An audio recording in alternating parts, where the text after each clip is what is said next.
بسم الله.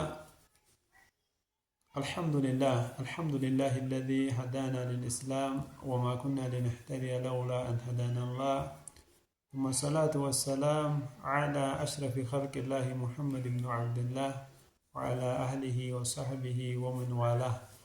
أما بعد، السلام عليكم ورحمة الله وبركاته.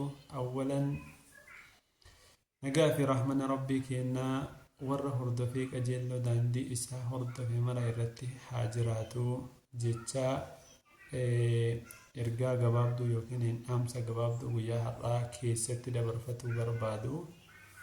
Rabbiin keenya subhaanahu wa ta'aala akka jedhu quraana keessatti yoo dubbatu laa taxsabanna alladhiina yafraxuuna bimaa ataw ويحبون أن يحمدوا بما لم يفعلوا فلا تحسبنهم بمفازة من العذاب ولهم عذاب أليم.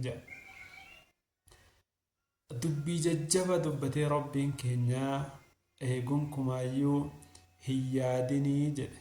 Eenyu warri gartee waan lubbuun isaanii ittiin dhufte yookaan immoo waan lubbuun isaanii dalagu gammadan yookiin immoo wannumti isaan dalagan waan khayriisa ta'u waan badaasa ta'u waan fokkataasa ta'u waan rabbi jibbusa ta'u waan rabbiin jaallatusa ta'u waan namallee gartee jibbisiisu fedhe yoo dalagan warri waan lubbuun isaanii dalagduun gammadan, akkuma kana ammallee warri waan osoo hin dalagin osoo hin ifaajin ittiin faarfamuu fi galateeffamuu barbaadanillee isaan ciqaaba rabbii adaba rabbii jabaa gartee ibidda jahannam jalaa nagahaa bahu jettee isaan hin yaadinii. Inumaahu maal malee azaaba akkaan laalessaa jajjaba ta'etu isaaniif jira jedheetiin dubbata rabbiin keenya subhaanallah.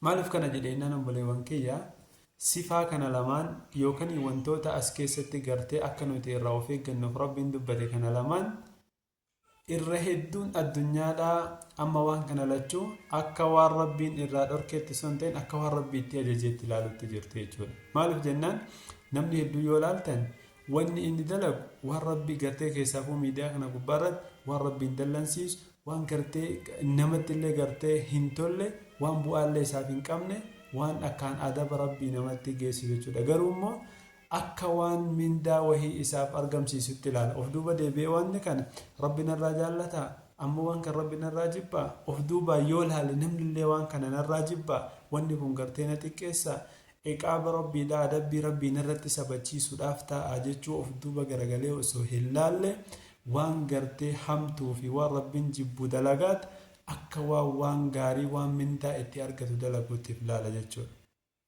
Akkuma kana kalammataa ka rabbiin gartee waan sanirraa akeekkachiisaaf dubbate waa'uma osoo hin goone waa osoo hin dalagne waa osoo hin faanye faarfamuu barbaadu.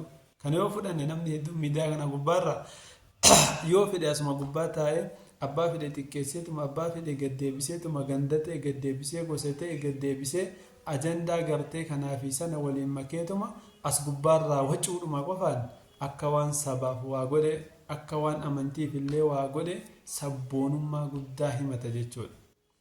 Kanaaf waan gartee milkii nuuf hin qabne waan duniyaatti gartee waan gaafa akiraa dhaqnee sheena of teennu sheenofnellee bu'aa buusuu hin dandeenye obboleewwan kiyya.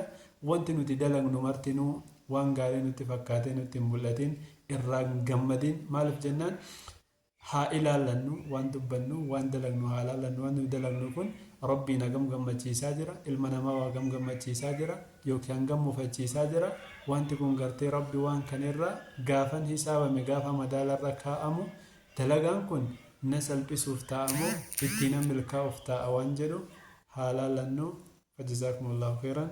Assalaamu alaikum warahmatullahi wabarakaatuh.